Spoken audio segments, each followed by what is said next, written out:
Good morning po sa inyong lahat mga classmates. Nandito po ako ngayon sa Hyderabad, India para po sa Indian Poultry Show or Poultry India.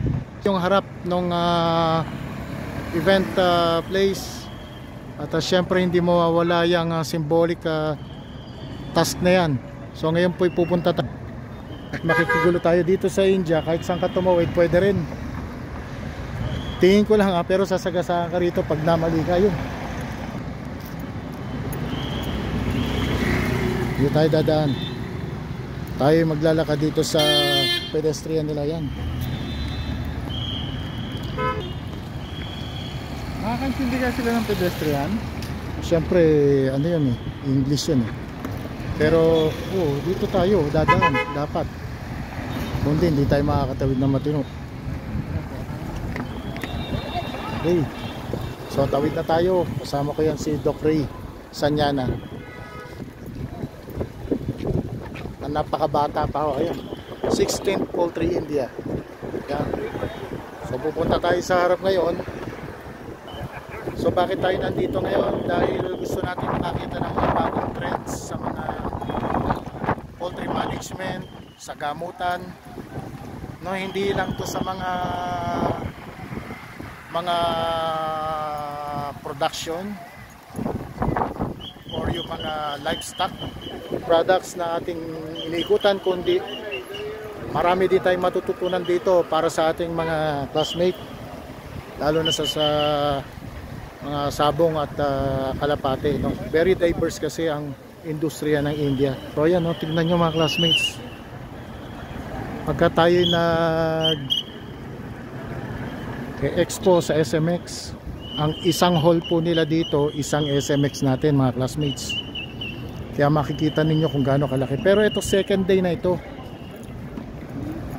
Second day na po natin ngayon. Kaya ang maganda rito,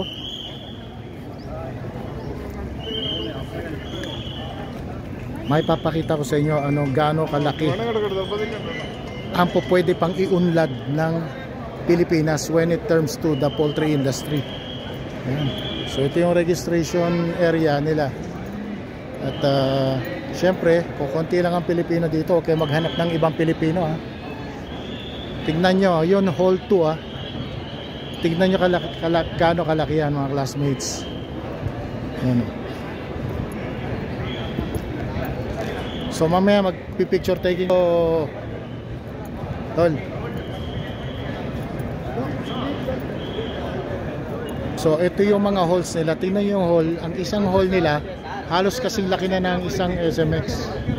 Hall 1. Ayan Ayun napakalaking event na ito. So makikita ninyo kung gaano kahalaga at kung gaano karami yung mga matututunan natin dito when it comes to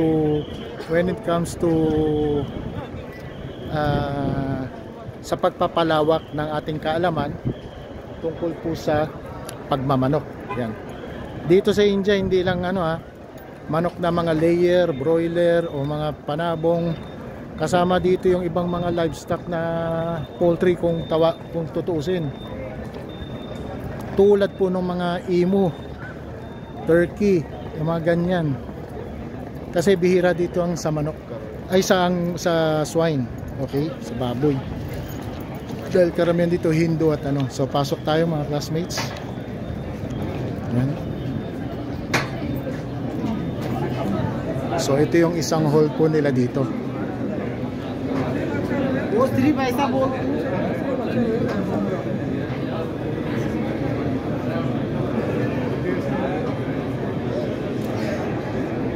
So ganito ang itsura dito sa loob ng.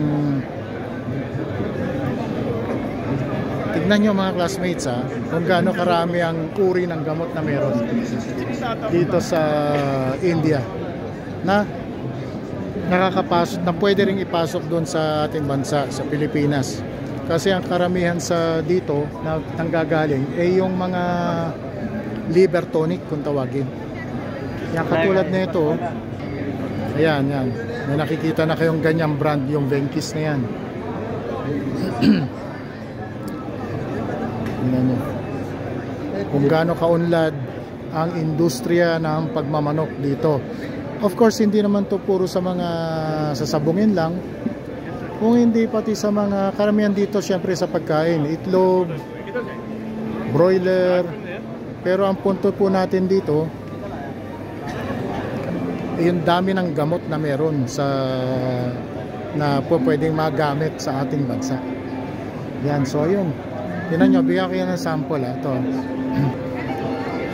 tingnan nyo, maraming klaseng gamot na makakatulong sa atin dito. Kaya tayo pumupunta sa mga gantong klaseng events. Maraming mga bagong technology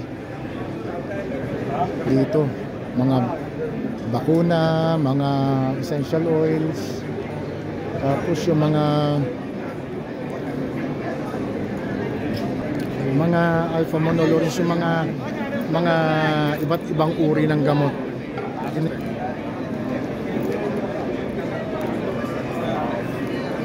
Ayan, tingnan natin doon ito meron naka-display doon Maganda rin makita ninyo.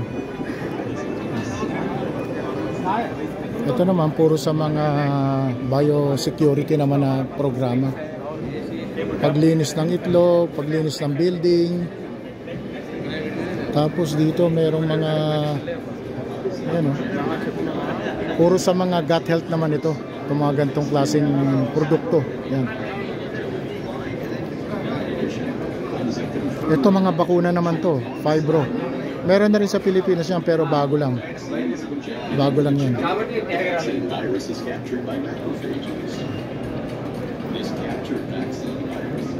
So ilan lang to sa mga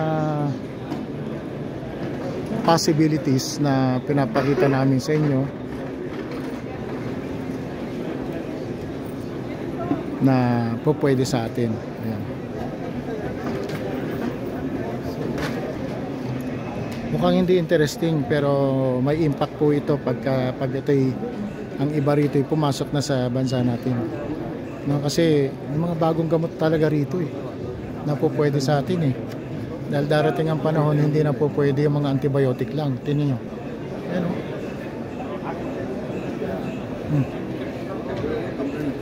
Ibang klaseng gamot ang dami.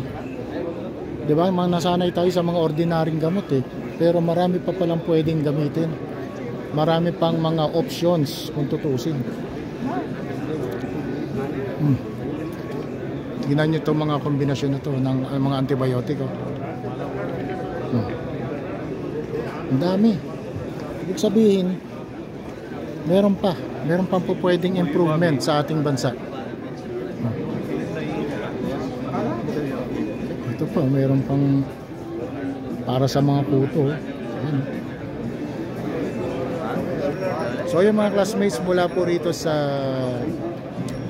Hi-Tech, Hyderabad, si Dr. Eugene Tan po ulit ang inyong kaagapay sa tagumpay at makita-kita po tayo ulit. God bless po.